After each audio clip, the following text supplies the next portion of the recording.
Welcome back, everyone, to another episode of the Post Podcast. With me, as always, is my buddy Chris Ronan. How are we doing tonight? What's happening, bud? It's cold. It is cold. It's getting back to cold weather. They threw us right into it. Oh, we kind of had a bit of a tropical storm today in New England on the 23rd of December, the night that we're recording now. Yeah. It was like 40, 50 degrees earlier today and just very windy and rainy. Just textbook Boston weather. New England weather, I should say. Like, what did you say, 50? It felt like Florida weather, but yeah. Yeah, and then all of a sudden, like, 8 o'clock hit, and it's like 17 It dropped, degrees yeah. out. It dropped like, I would say, 30, 40 degrees. Oh, yeah, and it's in supposed like to just 3 hours. It's supposed to freeze. Like, overnight, I think it's going to hit 10 or 0 or Well, I don't know shit. if you saw my porch. There's a folding table and a chair. No, I'm sorry, a folding table and a shovel that are both like flat on the deck. Yeah. They filled up with water during the day from the rain, and they're already filled with ice. Damn. Like both of them, yeah. It's just a weird weather that we had today. Yeah, hopefully we'll be able to get out on the pond. I was looking at the temperatures. Sunday and Monday look pretty cold, so maybe we'll be able to make it happen on Tuesday. Get out there and skate with the boys. That'd be nice. We'll see. See what happens. Because I guess it is supposed to warm up throughout next week. Yeah, I think Wednesday, Thursday, Friday will get back up to like the 40s, 50s. Yeah. The Midwest ain't having that issue, though. What was it, No. negative 30 or something like that earlier this week for them? Oh, I think I did see that. Yeah, like what? Was that Fucking Minnesota? Wild. Minnesota, Michigan, I think, Chicago? yeah. I feel like that's normal for them, but for us, like, Jesus Yeah. Christ, what do you do? My brother-in-law sent me a Snapchat from New Hampshire. Heavy snows up there tonight. He's driving down for Christmas Eve tomorrow, so hopefully everything works out there. Yeah, bad. Shout out to him next week. Happy New Year's to all you listeners. This will be the New Year's episode. But he's getting married, and it's going to be a blast. I can't wait for that wedding. Going to be a good time. Weren't you going to do something different on that? Was that were you guys going somewhere for that? Yeah, it's up in New Hampshire, and it's on New Year's Eve, so up it'll in be New like Hampshire. a later night wedding kind of, you know? Okay, Probably nice. like a 7 o'clock ceremony, and then like a, dance, everything like that. But people will stay up till midnight and watch the ball drop, things like that. That should be awesome. Yeah, I think it'd be cool. Fucking Good time. hammered. It's like a black and white, affair. Where Oh, like really? everyone's super dressed up, like tuxedos and That's stuff. cool. Yeah, pretty sharp. It's gonna 180, I think we got, too. Really? That's a lot of people, dude. That's That's a a lot big of wedding. people. Yeah, Holy shit. it'd be good. It's a lot of alcohol. Yeah. Really think Yeah, about it. for me, it is. I don't know. We're like a short walk from the venue back to our room, too, which is Oh, great. God. Yeah. That just makes everything. Hot tub Oh, yeah. outside. Oh, you're fucked. Yeah. You are so Yeah, fucked. up in New Hampshire. It's going to be sick. That's so Yeah. fucking bad. My brother, shout out to him. He's got a place to stay up there for the weekend and watch Emma for us. Emma and Ryan, I think. Nice. Yeah, because they're Damn. both in the wedding. Just want to let you know, alcohol does make you dehydrated, and if you go into a hot tub, it makes you even more dehydrated. Oh, so no I way. would just- That's good to know. I'm mixing some waters. I would. Oh, that's I would good. never have thought to do that. Oh yeah. I do appreciate that. Yeah, Okay, yeah. Yep. Thought I knew that. No, I would mix it in if I'm just drinking, but like a hot tub does it too. That's funny. Yep. Yeah. So just be on the lookout for that. Good 'cause heads up. Bad news when Yeah. you're just drinking and sitting in a hot tub. Yeah. But I don't know. But are you ready for some hockey news? Yeah, this let's week? do it, man. Let's do it. So we have like two signs that we want to bring up, and the first sign of the week was goalie Stuart Skinner of the Edmonton Oilers. He signed a 3-year extension worth $7.8 million at $2.6 million AAV. Skinner is currently 10-8-1 with a .913 save percentage and 2.84 GAA. We're going to move right on to the Senators here. They signed... No, we're gonna hold up real quick. Okay, want to hold up? Stuart Skinner's my fucking guy. Okay. All right. Because I had Jack Campbell. I was riding him going from Toronto over to Edmonton this season on my fantasy team. I said, this is going to be great. This is good for him. If he can perform that well in Toronto, he's going to match it over in Edmonton. And guess what? He kind of shit the bed. So I dropped him. I picked up his backup, who got pretty hot, took over the starting position, in my opinion. And he's kind of their guy right now. And I just wanted to give him a quick shout out and say thanks for the fantasy points. Second in the league. Soon to be 8-2 on the season. So Love it. let's go Post to Post podcast. Right. That's my team name in fantasy. Really? Oh yeah. Nice. Gotta Awesome. pump the tires a bit. Well, it's good with everything that's going on with the Oilers, too. Mikko Koskinen gone. Mike Smith just unavailable this year. Jack Campbell just shit in the bed. And Stuart Skinner, that fourth string, I guess, just coming in hot and being that guy for you. Oh yeah. So, okay, yep. Free fantasy points. Let's go. Keep it going, baby. Keep it going. He deserves it. That 7.8. I don't know. How do you feel about that 7.8, though? For Stuart Valuation-wise, that's not bad. I mean, 3 years, 2.6. I don't know. Like, I think the best goalies in the league should get 8, 7, Yeah. personally. Like, I feel like that 10 mil number has become the number that it's like, that's too much. Yeah. Because they won't be able to maintain it. Looking at a Carey Price, a Sergei Bobrovsky, you can pay a guy that much, yeah, but what's the real benefit? What are you getting out of it? You didn't get a cup out of Carey Price. You didn't get a cup out of Bobrovsky yet, right? So, like, why pay him that much money? So I think 8-7 is where, like, the top tier guys should be paid. Maybe a Vasilevsky is the outlier, but other than that, 8-7, and then the higher tier guy would be like a 5-4, and then your average goalie should be like a 3-2, you know? Yeah. And that's where Stuart Skinner should slot in, I think. Okay. Yeah, I actually totally agree with what you said. I think they see a good trend for him, too, on the upswing. Make him your solid, backup. Maybe he can become a 1B for Jack Campbell as he gets his stuff together. But he gets his stuff I don't know. 2.6 isn't bad for 3 years. 3 years isn't a big commitment either. So you're right. Good for the player, good for the team. Let's do it. Good man. Let's rack up those points for your fantasy league. Yeah.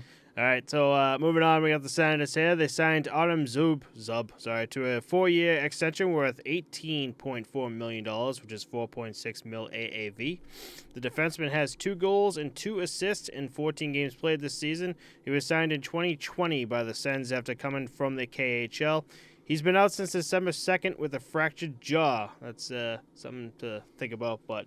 defenseman, he's been on the team for a little bit. Stats, I mean, as a defenseman, don't look too good, but I was reading a bit on him from the just the Senators organization in general, and the back office has full trust in this dude coming from the KHL and signing him. So there's something that they really want this dude. Just I don't know, just something seeing like a 4.6 mil AAV. That's pretty big for, I guess, a defenseman, especially Autumn Zub here with 2 goals, 2 assists so far this season. Yeah, he's pretty young. I mean, he's 27, which is not young, I shouldn't say.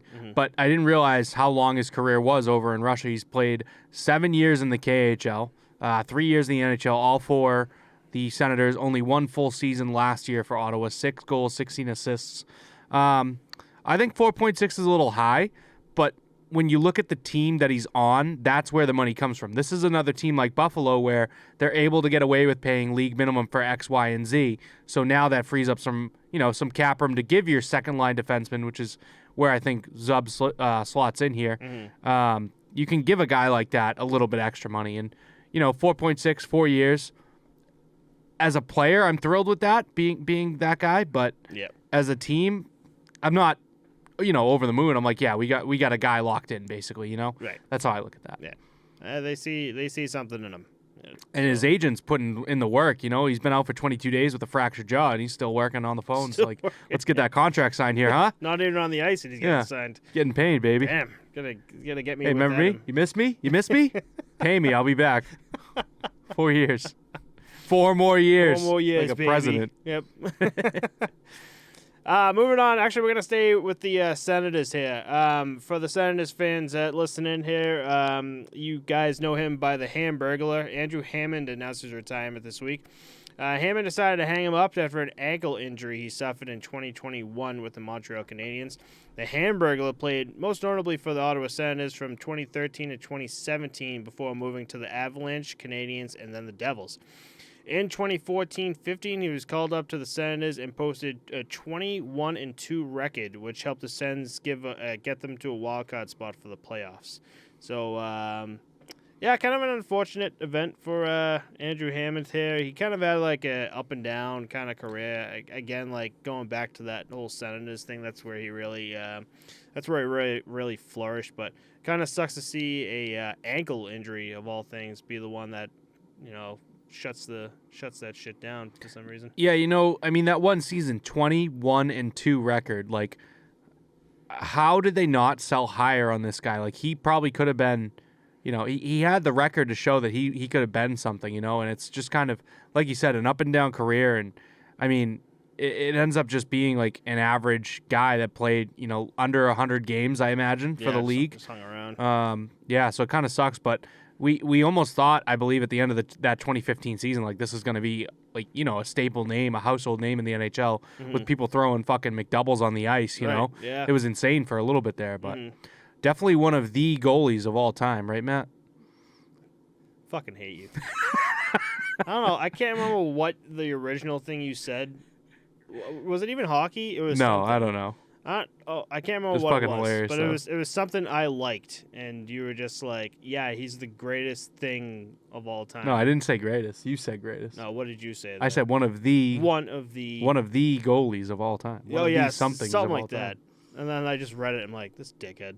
You would find a way to word it like that. And then because you can't say you're wrong, you're like, oh no, he was right. one of the goalies. He was That's one right. of the goalies of all time, I guess. Yeah, bastard. Oh shit. But let's move on to Philadelphia here. We got some kind of weird news here. So in the Philadelphia Flyers locker room, we had a healthy scratch of Kevin Hayes by John Tortorella. Kind of weird, kind of surprising. He's the leading goal scorer for the team.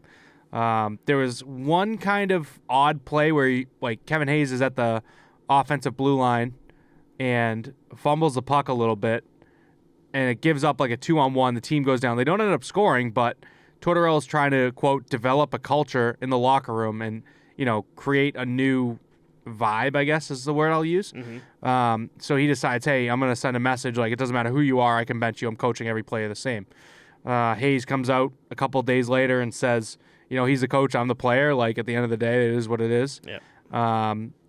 Couple of days, I want to say even after that, Tortorella's like, look, I'm not talking on the Hayes subject. I know you guys are trying to, as the media here, create a rift between coach and player, but I'm not going to allow it. I'm not even going to talk about it this interview, so we'll leave it at that. Mm-hmm. And then the last guy to chime in was Keith Yandel, close friend of Kevin Hayes, big supporter of his buddy, but he makes comments about, like, he's the leading goal scorer of the team. Like, why the hell would you bench him? Like, maybe the coach should be healthy scratched for once. Like, he's trying to basically say, like, it's not the coach it's not the player that's costing the team's games. It's the coach. Like, So it was kind of weird. Those two and Ryan Whitney of Spit and Chicklets are very close friends. Whitney tweeted out and said, like, is this the first time in NHL history that the leading goal scorer of a team has been healthy scratched? Like, and nothing else really comes to mind.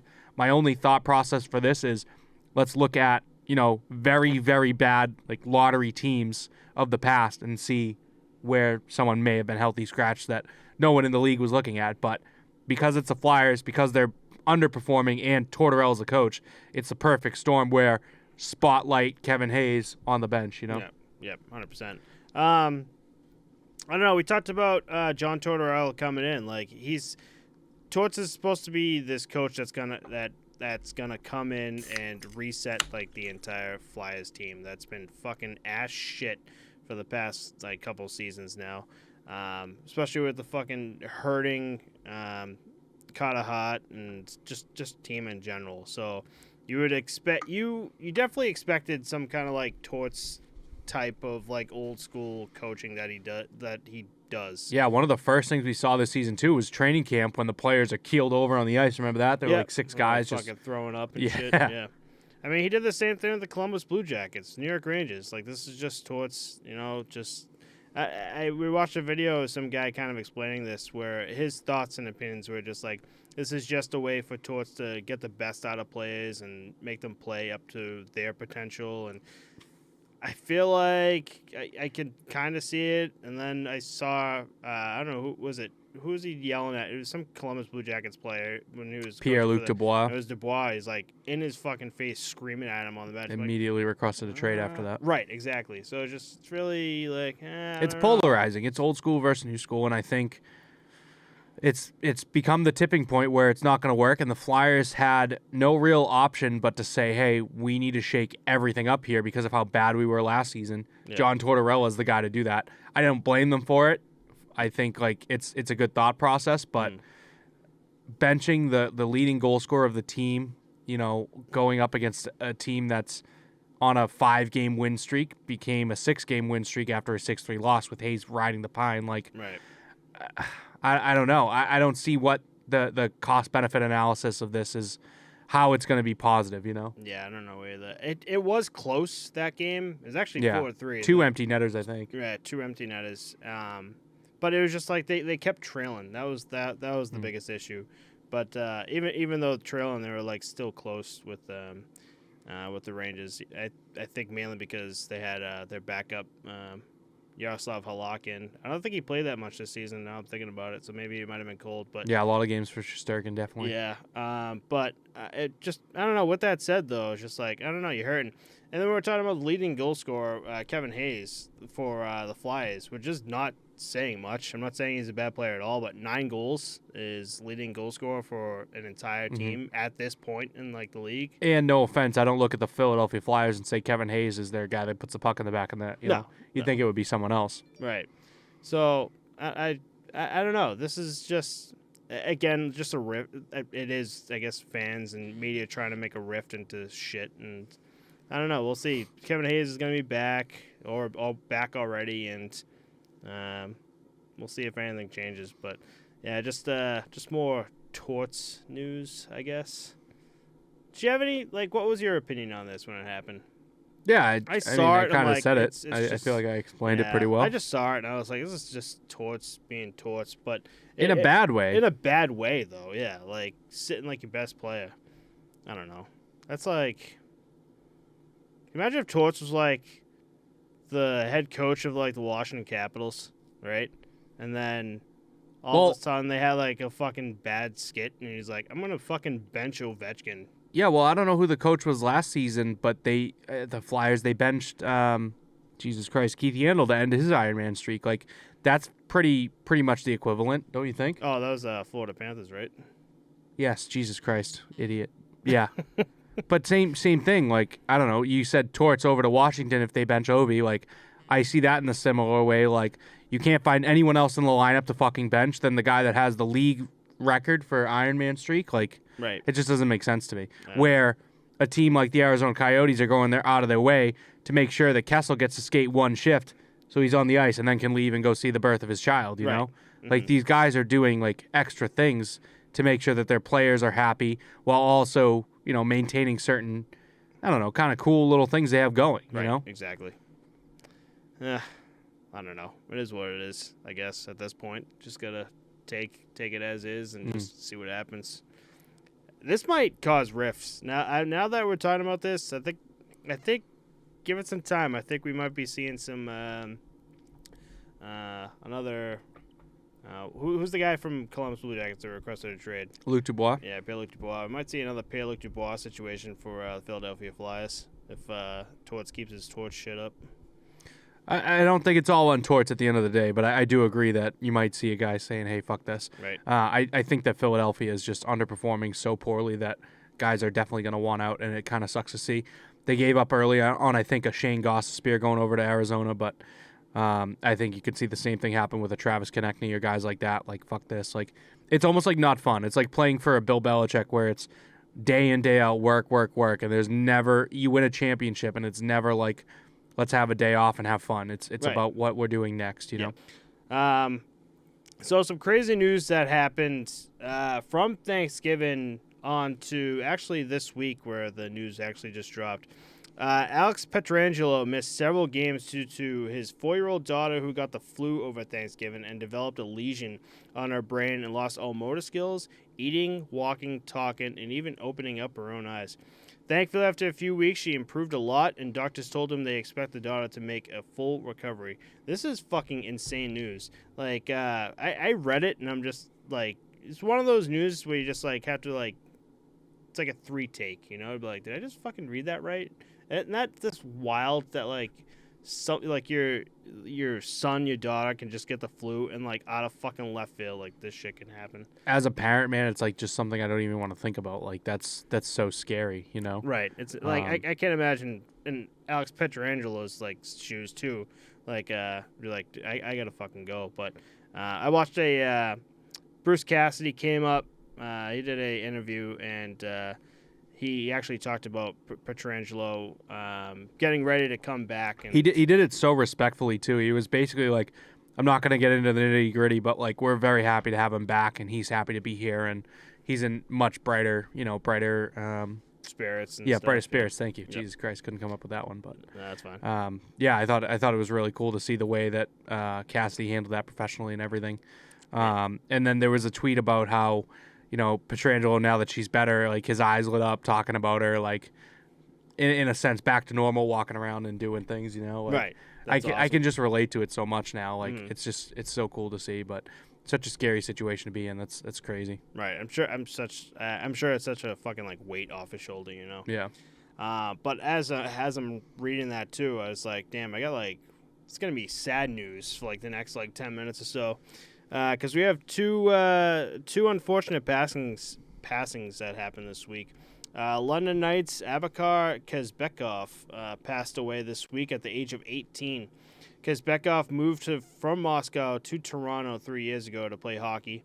He was selected first overall in the U18 draft by the London Knights. A GoFundMe was launched to help pay for most of the funeral costs. Within almost 2 days, they received $20,000.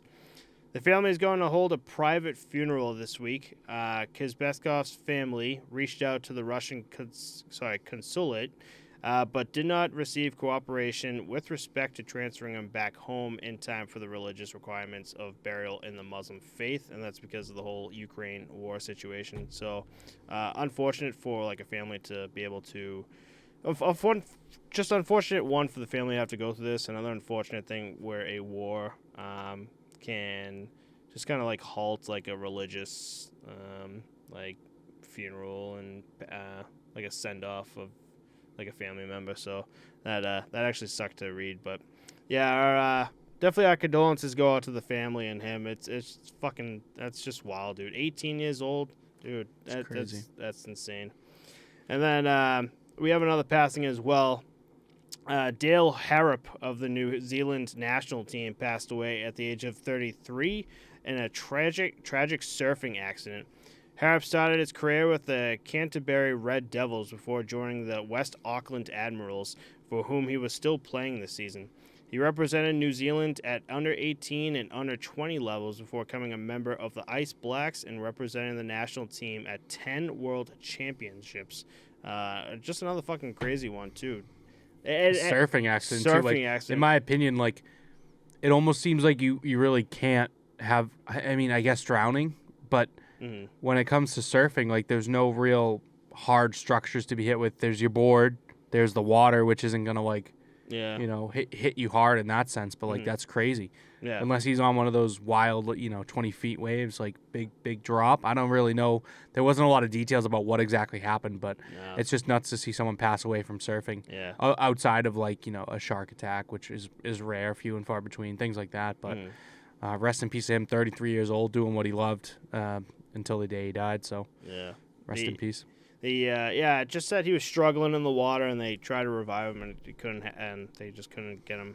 They couldn't revive him. But in my head, I was just thinking, like, I wouldn't say just surfing in general, but like, you ever go out into the beach and all of a sudden, like, there's like just a massive rock kind of hidden like the water. Yeah. Like, what if you surf and hit that could be it. That could be it. But it's also you ever get like, I forget what they call it. It's not vertigo, but when you're underwater and you can't figure out which way's up. Oh yeah. You get that weird feeling. It's crazy, isn't it? Especially, like, New Zealand, Australia, like, those massive-ass fucking waves over there.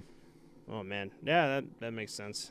That sucks. Just fucking awful way to go. I could never do, like, surfing and skateboarding because the board's not, like, attached to my feet. Like, I can snowboard pretty good because, like, I know where the board is. It can't leave me. Like, I'm strapped in. But with surfing and skateboarding, I could never really get any good at it. I could do a little bit of skating, but surfing looks so cool. I've never done it, and I feel like it's a big dedication to, the time. You got to get out there 5, 6 a.m. if the waves are right, and then you're in a wetsuit in the freezing cold. Like, a lot of respect to those guys.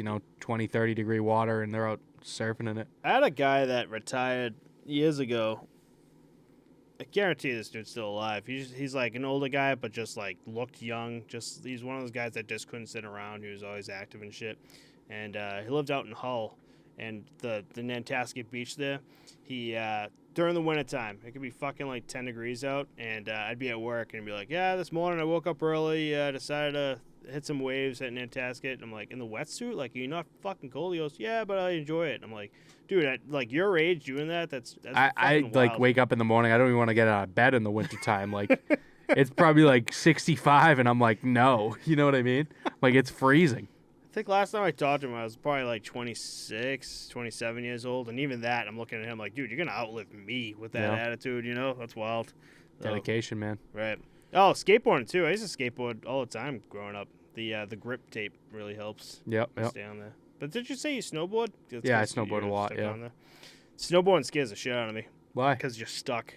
That's the other part of it. It's like a blessing and a curse, you know? Mm-hmm. You bite an edge when you pushing down with your heels, and then you bite that front edge, and you just kind of get sent down the mountain. It's funny. I tried once, and, like, when you fall and, like, you twist your body, you have to, like... Yeah. You have to fall with the board or tumble with the board. Skiing is a lot like hockey, though. It's a lot more similar, you know? Yeah. You might like that. Have you tried that before? The pizza. Yeah. That's all I remember. This is But, I mean, you basically hockey stop with skis, too. Oh, you know? yeah. You have a ski? I'm just saying, like, years ago. I was probably, like, 10, 12 years old. Oh, okay. I never skied. I went straight into snowboarding. When's the last time you snowboarded? Probably at this point 6 years ago. Really? Which is pretty bad because like I would try and get out there like every year at least twice. Oh, and really? I just it's unfeasible. It's getting too expensive. It's an hour drive. It's a full day. It's an hour back. Like there's a ski snowboard spot in Milton. Yeah, Blue Hills, but it's a hill compared to like going to a mountain. You like an actual, like, New you go Hampshire there and there's 3 runs to choose from, and at that point you can do 2 hours and you've hit everything twice, 3-4 times. Like, oh, damn. I don't know. It's not the same. Yeah. Yeah. When you go up to the mountains, like it's Sunday River, like I could be there for an entire weekend and not hit every trail. Can you rent boards and shit? Yep, there? you can rent. It's so expensive though. Like a ski lift ticket used to be $30, rental would be $100, which is still a lot, $130 for a day. Yeah. Now it's like a lift pass is like $60, $70, I want to say, and rentals are probably like $150, $200. Shit. Yeah. I'm like, fuck that. You know, and it's because there's less snow, less opportunity to get up there and like people to pay to do it. Like there's no market now. And 2, like it's just the cost of living, everything's gone up. Like I don't know. I don't know what the reasoning is, but I think I want to get up there with Charlie one time. I haven't gone to it before. He's a psycho. He's probably nasty too. Buddy Charlie will just randomly blurt shit out and you don't really deny anything. It's like dry humor too, almost. You know, the way he delivers. Dry humor. It's good. But like you wouldn't know he does anything at all. He would never bring up the fact that he snowboards. Yeah. And it'd be like the one day he'd be like, yeah, dude, I snowboard like. But he'd be nasty. He'd be hitting like double black diamonds, no problem. Right. And you wouldn't deny it. You'd be like, yeah, you probably like even golf. Sick at it. Yeah, golf. You know, like he was like, yeah, I golf, and then we get out there and he's like striping it. We're like, sick. Jesus Christ. Yeah. Didn't know he plays year round. Yeah. And now he's just like. Now that we know, he's like, yeah, dude, I play all the time. Yeah. Here's some Snapchats of me fucking yucking them. Yeah. Wild. But yeah, I would like to get out there again this season, but it just seems like before, like when I was growing up, the snowboarding season could be November through like March, April. Mm-hmm. And now it's like we haven't gotten snow in December.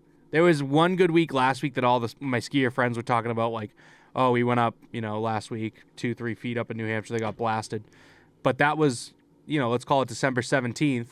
And until I would say early March now, like there's just not a lot of opportunity. No, the snow's dying down here. Yeah. One, not good for you, but I fucking love the fact that it kind of stopped snowing around. Yeah. We do get hit.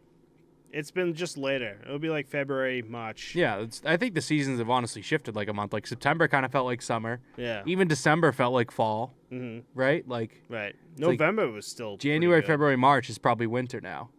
Yeah. April, May, June is spring, and then July, August, September seems summer. Yeah. I don't know. That's just how I feel. Nah, I could be entirely wrong. I'm with you. Like they are kind of shifting in that way. Oh man, we went on a fucking snowboarding tangent right there. There you go. But let's get back into some hockey. Fun because we got fun hockey facts of the week here, and I don't know if anyone of the listeners heard about it this week, but here we go. This week, 105 years ago, on December 19th, 1917, the first ever NHL games were played. The Montreal Wanderers beat the Toronto Arena 10-9, and the Montreal Canadiens beat the Ottawa Senators 7-4. The Montreal Wanderers' David Ritchie scored the first goal in NHL history 1 minute into the game versus the Arena. He scored 2 goals total in that game.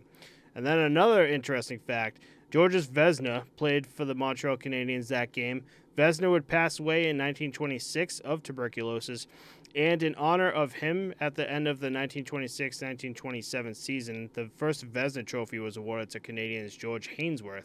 Now let's talk about George Hainsworth for a second, because my mind was fucking boggled when I went down this rabbit hole. In 1928-29, Hainsworth set an all-time record with 22 shutouts and a .0.92 GAA while playing all 44 games.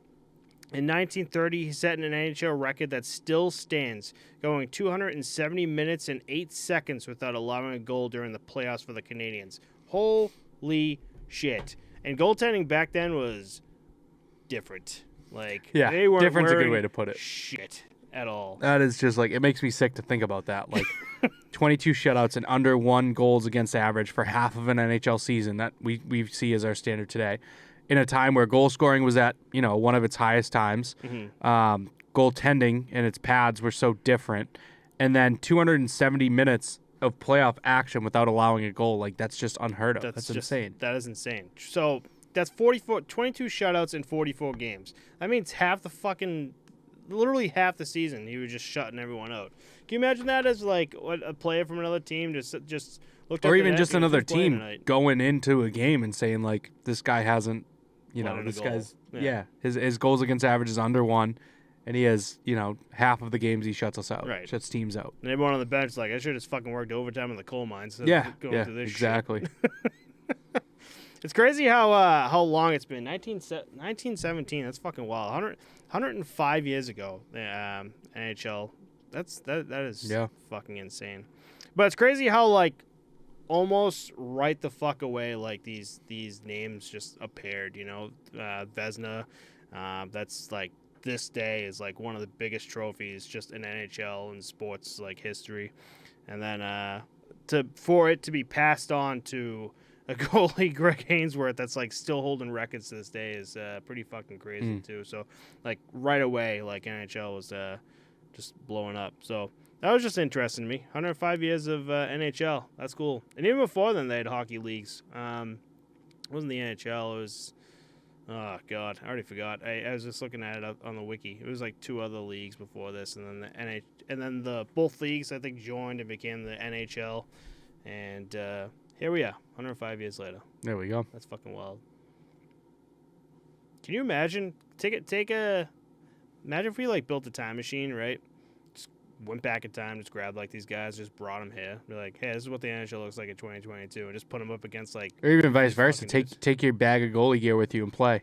Oh my god! How good you would be, dude! I'll be the next fucking. I'll be the like. You'd be the Vezina. Yeah, I'll be the Vezina. They'll be like I go back a .28 GAA. 9.85 save percentage. I go back. I come back to 2022. I'm like, hey, Andrei Vasilevsky got the small award for like the fucking 5th time in a row. That's so funny. The like, small award. Got the what award? Say that again. Be like, the hell's that? It's the RVH. Dude, that's fucked though. Like, hell no. One, you'd have to survive. 1917, World War One. So you have to survive that. You have to go through the Roaring 20s happened, 30s, get drafted to World War II. Now you're getting into it. Now you're getting way into it. Just it's all over. 105 years is a long fucking time, buddy. We're gonna move on to some more crazy shit here. I kind of want your thoughts on this. Happened this week. NHL linesman Dan Kelly shoved Leafs Michael Bunting off the ice after a scrum between the Leafs and Lightning broke out. Did you see that video at all? I did, yeah. What was your thought on that?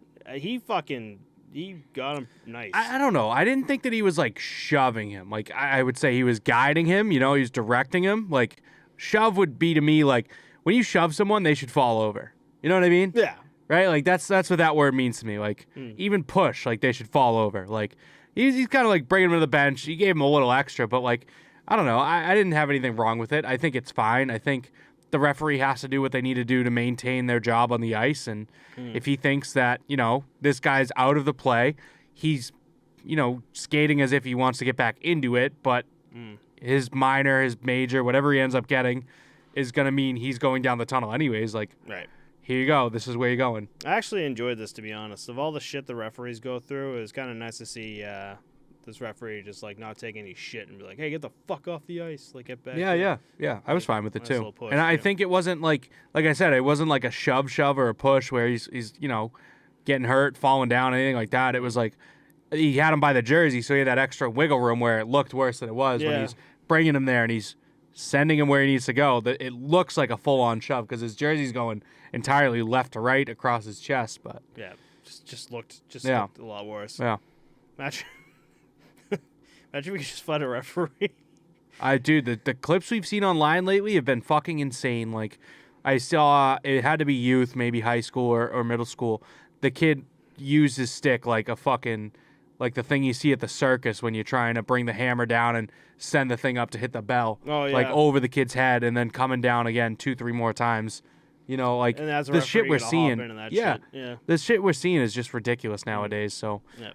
I don't know. I didn't think this was that bad. I thought this was good in the sense of, a referee doing his job and maintaining what he thinks is the standard. Right.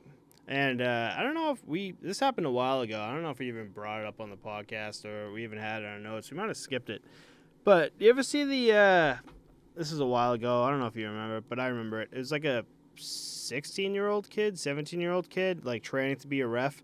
And I think it was some high school game or some shit. And a parent opened up the door. Yeah. Screamed at him.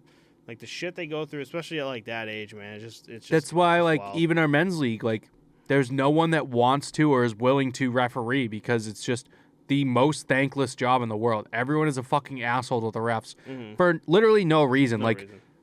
I'm going to be an asshole right now. Your kid isn't fucking going to the NHL. Yeah. You don't need to open the door and yell at my 16-year-old son about how he's doing a poor job refereeing. Yeah.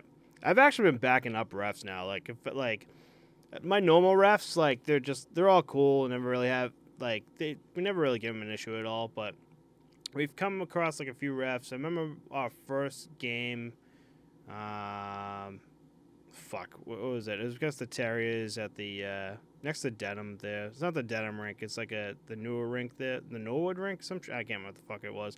But I remember. Well, if the Terriers play, it's Canton Sportsplex, no? No, it's a nice rink. I can't remember what the hell it's called, to be honest. Oh, Boston something of Norwood. All right. You ever been there? Nope. I'll have to bring it up. That's brutal for the listeners right now, but go ahead. I'm sorry, everyone. I'm just thinking out loud. But anyway, one of my guys actually was mad about a play. And he kind of yelled at the ref, and I kind of look up, and the ref just gave him shit. He goes, "You can shut the fuck up and get off the ice," or you could, like, I can't remember what he said, but something along those lines, like, tell him. You know what? Tell him. I appreciate that shit, Just, like, finally, like, a ref, like, really giving it back, like, not taking it anymore. I'm like, you know what? I think more refs should be like that. I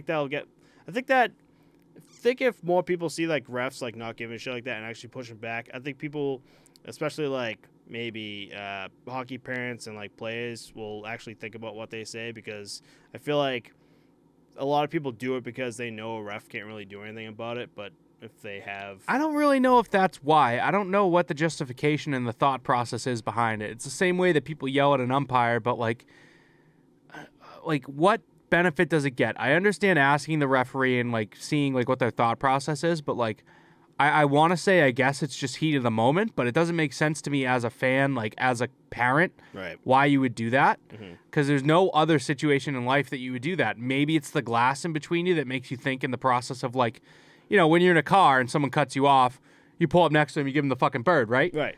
Name one other scenario where you're face to face with a person and you're going to stand there and give them the middle finger. Like, Right, no. You're not going to do that. They're going to fuck you up. You know what I mean? Like, I don't know. It just seems like a very aggressive thing to do. But when you're in a car, you're in a separate glassed-in facility and, like, safe. you fuck this guy, But maybe that's what it is. There's the glass in between you and the referee. You say, hey, fuck you. Like, I don't know. And even when you're in it, like, in the ice with the ref, like, You can just get away with it. fuck this guy. You're in a safe place. I don't You know. can do Maybe I whatever you feel want. fast because I'm in my skates. You can run away from you, like, and drive my car somewhere else. I don't know. Just really odd. Like, think about it. Like, I'm never fucking giving anyone the bird other than when I'm in my car. That's a great I will comparison. flip someone off, like, tomorrow in my car. That's a perfect comparison. Like, I'll flip someone off in my car, but not in real life. That's Right. That's perfect. It's kind of fucking weird. Oh, that's great. All right, well, let's move on from flipping off referees to our last bit of news we have here. Canucks Elias Pettersson. Sorry, Peterson. No, it's Pettersson. God, I keep fucking this one up. Canucks Elias Pettersson set Canucks franchise record with his 4th career 5-point game. For the Canucks, right? For the Canucks. Yeah. Why would I say? The Canucks? You said Canucks. Elias Pettersson set a Canucks franchise record with 4th career Canucks 5.5 game Canucks game point streak for the Canucks. For the Vancouver Canucks, yes, right? Yes, that's correct. Because we're talking about the Vancouver Just Canucks. had to confirm. Just had to confirm. Elias Pettersson from the Vancouver Canucks, A little confused. Okay, just want to let everyone know this is Elias Pettersson from the Vancouver Canucks. Okay. Okay, cool. So, even though he missed a couple games, Pettersson is up there among the league leaders in scoring this season. He now has 39 points in 30 games, which is good for 14th overall in the NHL. His 1.3 points per game is actually tied for 11th best in the league with Kirill Kaprizov and Sidney Crosby. He currently ranks 4th overall in the NHL with 3.47 points per 60 at even strength. That trails only Tage Thompson and Jeff Skinner of the Buffalo Sabres and Morgan Geekie of the Kraken. He currently has 15 goals and 24 assists this season. This dude has been he's been on a tear since even coming onto the Canucks. It's great to see he's been getting some kind of recognition, and it only took him to set a franchise record with the yet again Vancouver Canucks. But just I don't know, man. He's on the Canucks team, just like that's not doing well. I think that's how you're able to really go under the radar instead of like Tage Thompson and shit, where like you're on top teams, you know. Oh, Tage Thompson's on top team, huh? Jesus Christ, Matt, tough look. I want compared to the Vancouver Canucks. Yeah, the Buffalo Sabres are just as bad. Okay. Do you not think the Buffalo Sabres are just as bad, if not worse, than the Vancouver Canucks? I think Keep going. Keep going. No, don't be pulling up stats and looking at shit. Are they not like just as bad as each other? I guess, yeah. I mean, we got a 16-14-2. Here's the stats for the Sabres, and a 15-14-3 for the Canucks. 14-15-3. Like, they're like the same level. Yeah. But either way, I would put Elias Pettersson in the same rowboat as Tage Thompson in the sense that they're the only people doing anything right for their fucking team. Jeff Skinner, yes, he's earned his contract this year for Buffalo. Mm-hmm. He's getting things done. It's definitely good to see those two start clicking together. But, like, the Vancouver Canucks are just a dumpster fire right now. They're just not good. Mm-hmm. 15 goals and 26 assists on a team like that. Like, you're single-handedly elevating this team. Like, name me another player on the Canucks that's really going to be ripping it up. You know, it's Brock Besser, Bo Horvat, maybe. But, like, I think Pettersson is the guy that you would think to be putting the puck in the back of the net. Right. Last year, 80 games played, 32 goals, 36 assists, like 68 points on the season. That's really fucking good. That's also basically his first full season played. Before that, he's had 2 66-point seasons in 18-19 and 19-20 with 68 and 71 games played. You know, like, right. I think that this could be a year for him to, you know, elevate even more. Like, he's going to crack 70 points, I think, and he could probably crack, I'll say 35, 40 goals. Oh, wow. That could be close. 40 might be a stretch, but I just don't think there's anyone else putting the puck in the back of the net like he is. So no, I'm like looking at the daily face-off, and it's just like who the fuck, like who? Connor Garland's been looking good. Yes, Connor Garland has definitely been looking good. Mm-hmm. But I don't think that you can, you know, put the team's, you know, entire future. Well, I shouldn't say it like that. I don't know. Put this team's season on Connor Garland's back. Right. You can put the future onto him. But this year, it's got to be on someone else, and Pettersson's a good guy to pick up the slack. Right, yep, 100%. Yeah, JT Miller, Brock, yeah, that's right. I mean, they don't have, like, the Crosby on this team. They just have everyone's getting it done. Players, yeah, exactly. Like, there's no real superstar on this team. It's just everyone's just a good player altogether, you know? But, yeah, it's just great news for Elias Who? Fuck. Nope. No, I'm just gonna fucking skip. Okay. I want to go back to the whole Buffalo Sabres Vancouver Canucks. I get that their standings are like their exact same. But if you were to think, without knowing the standings at all or like the stats, And I said, who do you think is better, Buffalo Sabres or Vancouver Canucks? Who would you say? I would say Vancouver because they have Thatcher Demko, and I think that guy can steal a game, any night of the week. Mm-hmm. I think when you like what you said about there being not one star power there, but the entire team collectively gets it done. If you compare Vancouver to Buffalo, you can spread the wealth in Vancouver with Pettersson, Horvat, Besser, JT Miller. Everyone's kind of producing. Mm-hmm. Buffalo, it's Tage Thompson, Jeff Skinner, maybe an Alex Tuck. Yeah. I mean, the defense looks good there, I think. The goaltending's questionable. You have Eric Comrie and Craig Anderson. I think that team could fall off the rails at any time. Oh, yeah. I just think that Vancouver should, on paper, be a better team. Interesting. Even though, I understand that both of them are very bad right now. Right. Yeah, you're right. In terms of goaltending, you're right. Craig Anderson and Comrie are the tandem there that are doing pretty well. But I also would lean the other way on defense, where I think Buffalo has them beat on defense with their top pair of Rasmus Dahlin. Oh yeah. And who's the fucking other guy? Jesus Christ. Buffalo. But I think Buffalo has a better defensive core than Vancouver. But then I think Vancouver is deeper than Buffalo is on forwards. Ooh, okay. So I think that gives them the edge with forwards and goaltending over Buffalo just having the defense that's better. Interesting. Huh. But they're both, I think, very equitable, same lower middling area that is going to end up outside of the playoffs, in my opinion. You open up my mind every day to some shit. Thanks, dude. I'll just be like, no, this is it, and you're like, no, this is why I think what I think. And I'm like, oh, you know what? I see what you're saying. I see what you're saying. Yeah, you open my mind to shit. Yeah, I guess Vancouver Canucks. Yeah. So why the fuck aren't they better than the Buffalo Sabres? Oh, they are slightly. Slightly. Right? Just I'll slightly. just double check that. 14, 15, and 3 for Vancouver. Mm-hmm. And 16, 14, and 2 for Buffalo. So Buffalo's slightly better. Slightly. I don't know. There's still time. They can still come up, right? I think Thatcher Demko's out currently, which means Spencer Martin's in net. Never heard of that guy. So that changes things. I'd rather Craig Anderson and Eric Comrie than Spencer Martin. Isn't he a comedian? Wasn't Spencer Martin a fucking comedian from back in the day that did stand-up? Talking about Martin Lawrence? Maybe. I don't know. Spencer Martin, God. comedian. All right, I guess now we're going to fucking Google it. Spencer Martin. I can't think of another Spencer Martin. Yeah, No, I'm Martin definitely Lawrence. wrong. That's what I'm thinking. Martin. I'll figure it out. I'll figure it out some other time. It'll hit you. It'll just hit you. But it's been a great episode. Allegedly. Allegedly. And, speaking about allegedly. It's not Martin Lawrence. Martin Lawrence is very famous.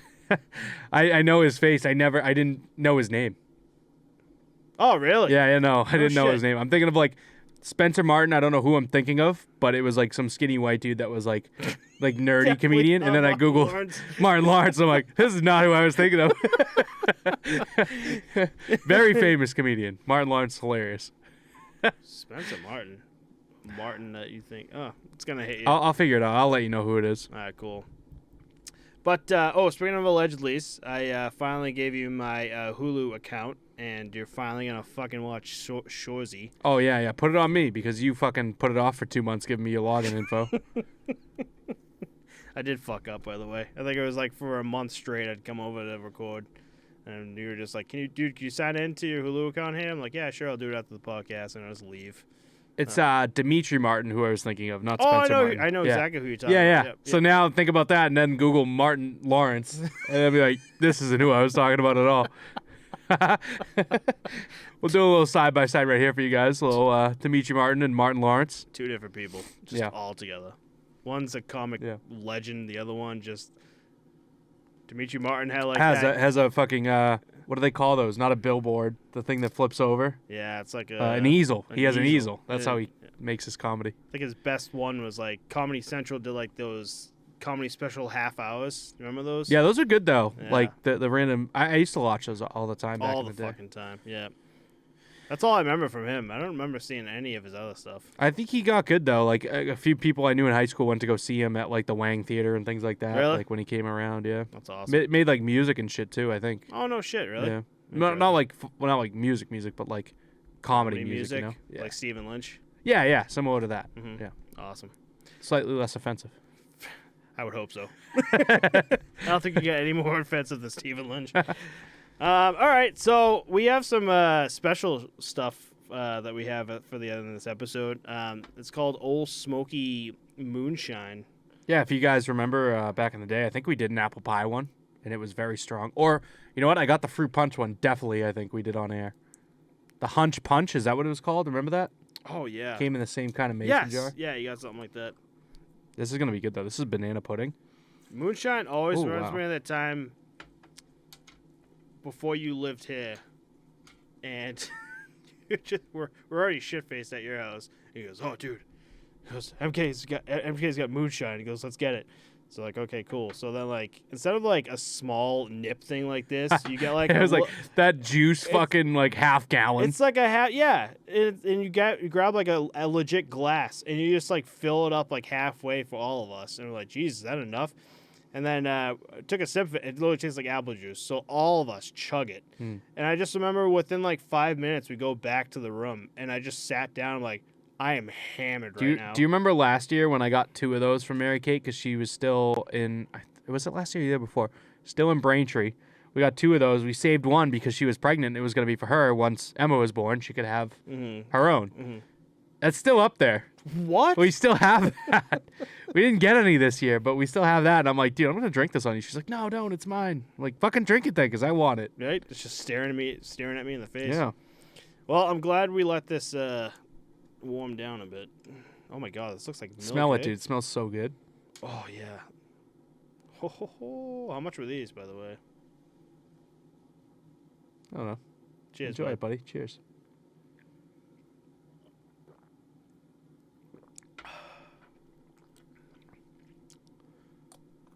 That is delicious. 1, 2. It's very low. 35%, 35 proof. I don't know how you swallowed it, but like that burn hit the back of my throat so goddamn quick. Did it for you? No, I thought it was smooth. No? Burned like down here. Oh, it just as soon as it hit the back of my throat, I was like, "Whoa, there it is." Very quick. That's actually fucking bomb though. I'll support the shit out of this. That's good. Old Smoky Tennessee Moonshine. The banana pudding flavor. Yeah, very good. Definitely give that a go, eh? Everyone, make sure to check out Posttopostpod this year, posttopostpod.com. Go buy some shit. Go buy some stuff. I don't know what the hell happened. I should have all the stuff. Actually, go on my Instagram, MaddogMatt44. I've been on there just a lot more than our actual Instagram handle. And I'm going to get the long sleeve, the hat, and the winter hat. I should be getting that soon. Like, literally tomorrow. Literally tomorrow I should have it. So I'll be on there and I'll just stop promoting it and just showing everyone what it looks like. I thought it came out great, especially when I was seeing like the previews of it. So I put it up there and then it'll be on the shop for everyone to grab if you want it, and it'll look cool as shit. So good timing when everything's getting so fucking cold right now. Yeah, just in time. Right. So, you want to call us out? Yeah, thanks everyone for listening. If there's anything you want to see us cover next episode, let us know. Our links are in the description, and we'll see you all next week. Bye, guys. Peace.